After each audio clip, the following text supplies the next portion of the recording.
ওয়াল কোরআনিল হাকিম, প্রজ্ঞাময় বিজ্ঞানময় কোরআনের শপথ। কোরআনের মধ্যে বিজ্ঞান আছে না নাই? বেশি না কম? বিশ্বাস হয় না নাস্তিকদের কথা বিশ্বাস হয়? নাস্তিকরা বলে কোরআনের মধ্যে বিজ্ঞান নাই, কোরআনের মধ্যে সায়েন্স নাই, কোরআনের ভেতরে টেকনোলজি নাই। কিন্তু কোরআন বলে এমন কিছু নাই, মানুষের প্রয়োজনীয় এমন কিছু নাই যেটা আমার ভিতরে নাই। আল্লাহু আকবার। আল্লাহ বললেন মা ফররাতনা ফিল কিতাবি মিন শাই, কিতাবের মধ্যে আমি কিছু বাদ রেখে দেই নাই। ইতিহাসের কথা বলেছি, পাতালপুরীর কথা বলেছি, ঊর্ধ্ব জগতের কথা বলেছি, মহাকাশের কথা বলেছি, cosmology, astrology, geology, zoology, botany, human anatomy, embryology, সব কিছুর কথা কোরআনের মধ্যে দিয়েছে কে? কোরআনের ভেতরে মানুষের কথা আছে না নাই? কোরআনের মধ্যে গাভীর কথা আছে না নাই? গাভীর কথাও আছে। কই আছে? হ্যাঁ, সূরাতুল গাভীর সূরা, সুবহানাল্লাহ কইবেন না? মানুষের কথা আছে সূরাতুল ইনসান, জিনদের কথা আছে সূরাতুল জিন, মাকড়সার কথা আছে সূরাতুল আনকাবুত, মৌমাছির কথা আছে সূরাতুন নাহাল। মৌমাছির কথা বলেছেন, দুধের কথা বলেছেন, প্রাণীর কথা বলেছেন, খাদ্যের কথা বলেছেন, মানুষের দেহ বৈশিষ্ট্যের কথাও বলেছেন। চিৎকার করে পড়েন আল্লাহু আকবার। আল্লাহ বললেন ওয়া আওহা রাব্বুকা ইলান নাহলি আনিত্তাখিযি মিনাল জিবালি বুয়ুতাও ওয়া মিনাশ শাজারি ওয়া মিম্মা ইয়ারিশুন। সুবহানাল্লাহ পড়েন।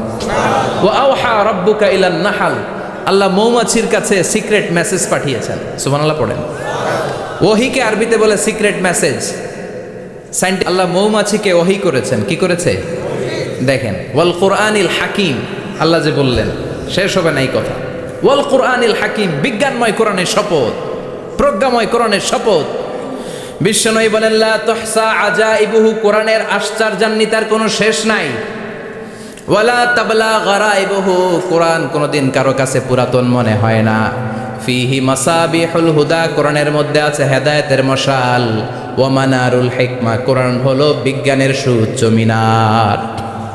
লা তুহসা আজাইবুহু, কোরআনের আশ্চর্যান্বিতার শেষ নাই। যতই পড়বেন আপনি আশ্চর্য হয়ে যাবেন, যতই স্টাডি করবেন, যতই অধ্যয়ন করবেন, আপনার চোখকে খুলে দিবে কে? ওয়ালা তাবলা গারাইবুহু, কোরআন কখনো পুরাতন হয় না। পুরান হয় নাকি? যার বয়স 50 বছর ধরে নামাজি মানুষ, প্রতি নামাজের প্রত্যেক রাকাতে কোন সূরা পড়া লাগে? তো 50। এজন্য বিশ্বনবী বললেন লা তুহসা আজাইবুহু, কোরআনের আশ্চর্যান্বিতার শেষ নাই। ওয়ালা তাবলা গারাইবুহু, কোরআন কখনো পুরাতন হয় না। ফিহি মাসাবিহুল হুদা, কোরআনের মধ্যে আছে হেদায়েতের মশাল। ওয়া মানারুল হিকমা, কোরআন হলো বিজ্ঞানের সুউচ্চ মিনার। সুবহানাল্লাহ। আল্লাহ বললেন ওয়া আওহা রাব্বুকা ইলান নাহাল, আমি মৌমাছির কাছে মেসেজ দিলাম, সিক্রেট মেসেজ। আনিত্তাখিযি মিনাল জিবালি বুয়ুতা, তোমরা পাহাড়ের মধ্যে তোমাদের বাড়ি বানাও, মৌচাক বানাও। অমিনা সাজার, গাছের মগ ডালে, বড় বড় ডালে তোমরা বাসা বানাও। ওয়া মিম্মা ইয়ারিশুন, উঁচু উঁচু জায়গায় মৌচাক বানাও, যাতে করে গ্রামের ছোট্ট ছেলেরা ঢিল মারতে না পারে। কোন সুবহানাল্লাহ। মৌমাছির আল্লাহ শিখাই দিছে। নিচু জায়গায় কোনোদিন মৌমাছির বাসা দেখবেন? নিচু জায়গায় সহজে নাগাল পাওয়া যায়, ধরা যায়। কথা কন।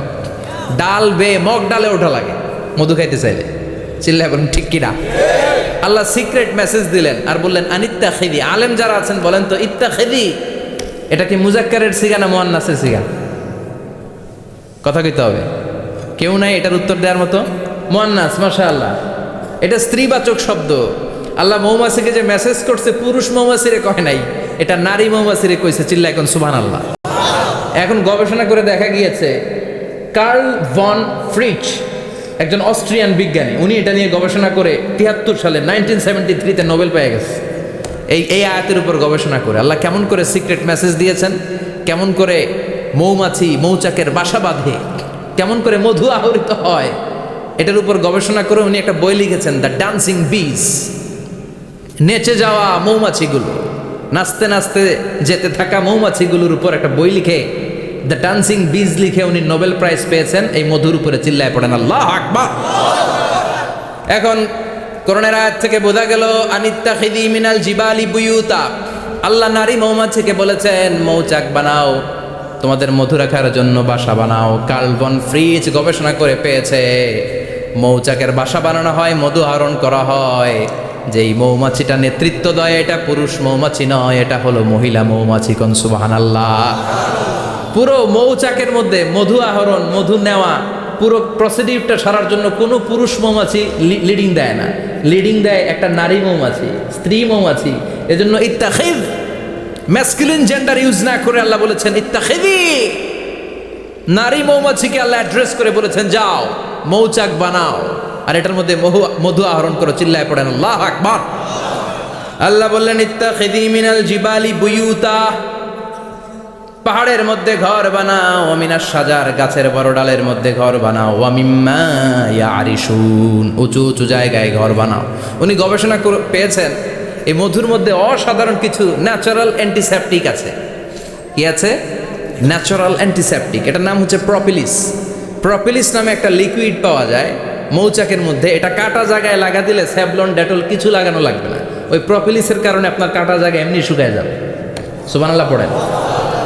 দ্বিতীয় বিশ্বযুদ্ধে রাশিয়ান যত সৈনিকরা যুদ্ধে আহত হতো, ওরা আলাদা করে অ্যান্টিসেপটিক খাইতো না, ওরা মধু আইনা লাগাই দিত আর সুস্থ হয়ে যেত। সুবহানাল্লাহ পড়েন। নিউজিল্যান্ডের কিছু বিজ্ঞানীরা আবিষ্কার করেছে মৌমাছির হুলের ভিতরে রেমিটিক ফিভারের অ্যান্টিবায়োটিক আছে। অনেকের বাত জ্বর হয়, বাতের ব্যথা থাকে না, থাকে, মুরব্বীদের বেশি হয়। ওই জায়গার মধ্যে যদি আপনি মৌমাছি এনে ঢুকাই দিতে পারেন, মৌমাছির হুল লাগাই দিতে পারেন, ভালো হয়ে যাবে। মৌমাছি যখন হুল ফুটায় আরাম লাগে না অনেক? খাইছেন? কামড় খাইছেন? হ্যাঁ, মজা লাগে।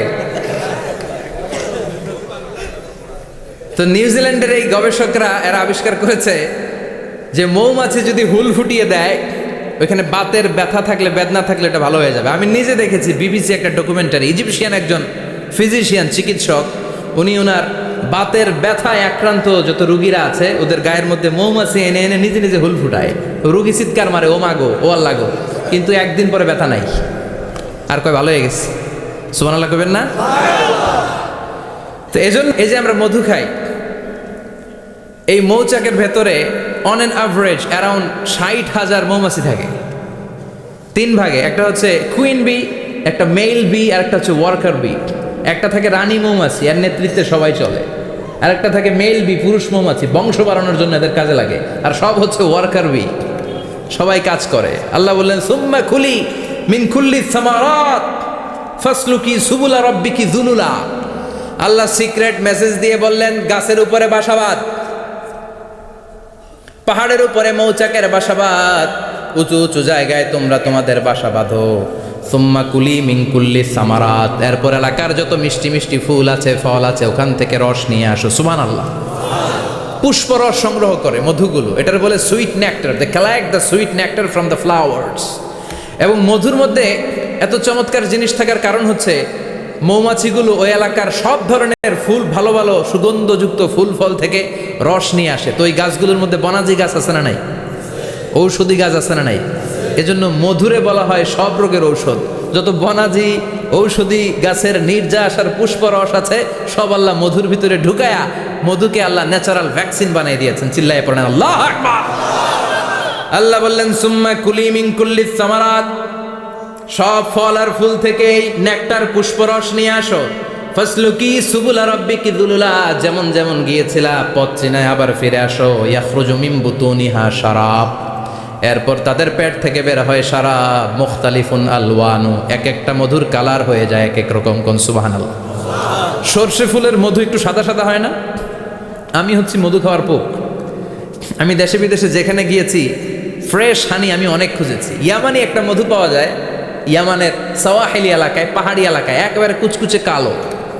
আবার অনেক মধু আছে কিছুটা খয়েরি এবং হলুদ বর্ণের, কিন্তু সরষে ফুলের যে মধুটা এটা অনেকটা সাদা। এই পুষ্পরস নিয়ে মৌমাছিগুলো মৌচাকের মধ্যে ঢেলে দেয় না, এগুলো খেয়ে ফেলে। প্রত্যেকটা মৌমাছির পেটের ভেতরে আল্লাহ 2টা করে স্টোমাক দিয়েছে, পাকস্থলী। সুবহানাল্লাহ পড়ে।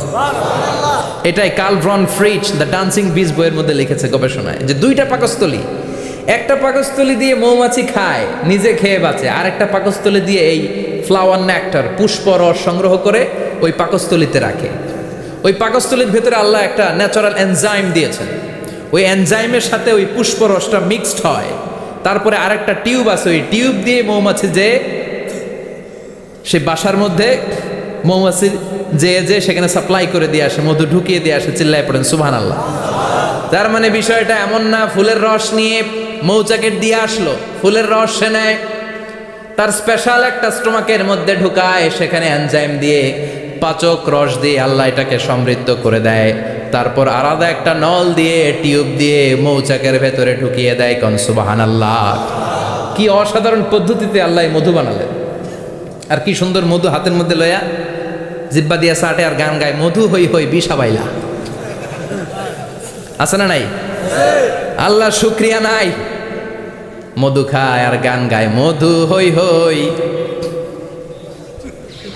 বিষা বাইলা, অনহারণে ভালোবাসার দাম নদিলা। আছে না নাই? ডাকাইত এই মধু খেয়ে শুকরিয়া করতে হবে কার? বসো, চিৎকার করে বলেন শুকরিয়া করতে হবে কার? আল্লাহ বললেন